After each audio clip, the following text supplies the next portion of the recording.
Take a look at this headline, The Great Escape. That's how the Buffalo News put it this morning as Josh Allen and company barely squeaked out that win over the Dolphins yesterday, despite being 13-point favorites.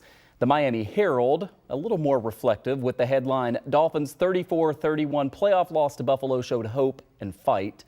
We're all ready to move on to the divisional round game this Sunday against the Bengals, so we will mainly focus on that as we welcome live to the show right now Vic Carucci. He's our two on your side, Bills and NFL insider. All right, Vic, I promise that I'm not going to waste a whole lot of time looking back at what happened yesterday. I think a lot of people were like, let's just move forward, but I do want to listen to how offensive tackle Dion Dawkins put it in the postgame yesterday. In a playoff game, we expect it to be an up and down battle. We expect it to be, elite on elite. So, it's not supposed to be perfect.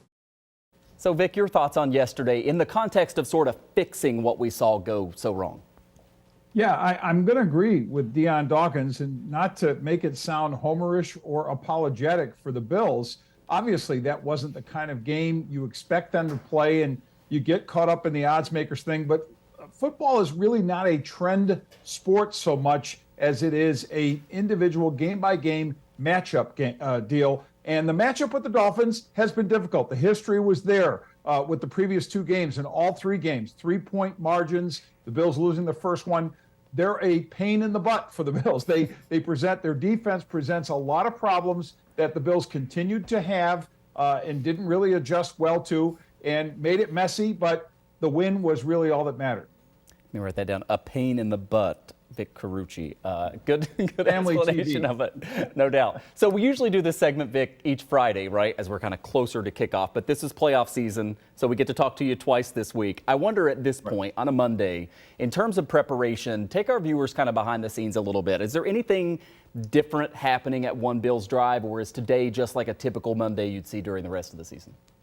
Well, I don't know about typical, but typical after a game where you have 3 turnovers to the opponent's 2, and that's a formula that usually leads to a loss. So a lot of focus on taking care of the football, and I'm sure Sean McDermott was hammering that home. And really the focus there, Josh Allen, the 2 interceptions, the fumble, what led to that. I also think that in terms of looking at the specific matchup of the Bengals, it's about 2 things. Number one, handling that receiving core, which really has an advantage against Buffalo's defensive backfield. And there's where a lot of the struggles are going to be. A lot of patchwork stuff there. Still no Micah Hyde. Tre'Davious White doing the best he can. Young Kyer Elam. You got a Dean Marlowe who was just kind of taken into the season because you need to fill a body, put it back there. And that's going to be a problem against, Jamar Chase, T. Higgins, all those weapons, and of course, Joe Burrow. But the other side of this is Leslie Frazier concocting a pass rush, a defense that can get Joe Burrow uncomfortable. Didn't happen much in those first 5+ minutes. We saw at Cincinnati a couple of weeks ago, but I think now with his offensive line suffering more injury, that could be something where the Bills could have an advantage. Finally, Vic, I'm almost out of time, but you mentioned the spread before, and it is what it is. The Bills are a 4-point favorite heading into this weekend's game. Home field advantage plays big into that. Do you see the Bills as a 4-point favorite at this point?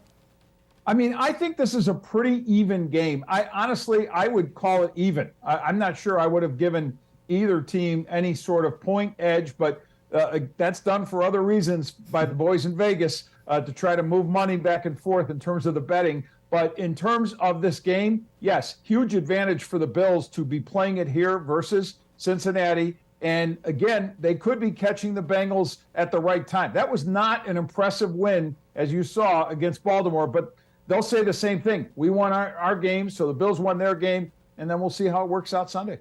Vic Carucci is our two on your side, Bills insider. Vic, we'll talk to you on Friday. Thank you much. All right, Michael.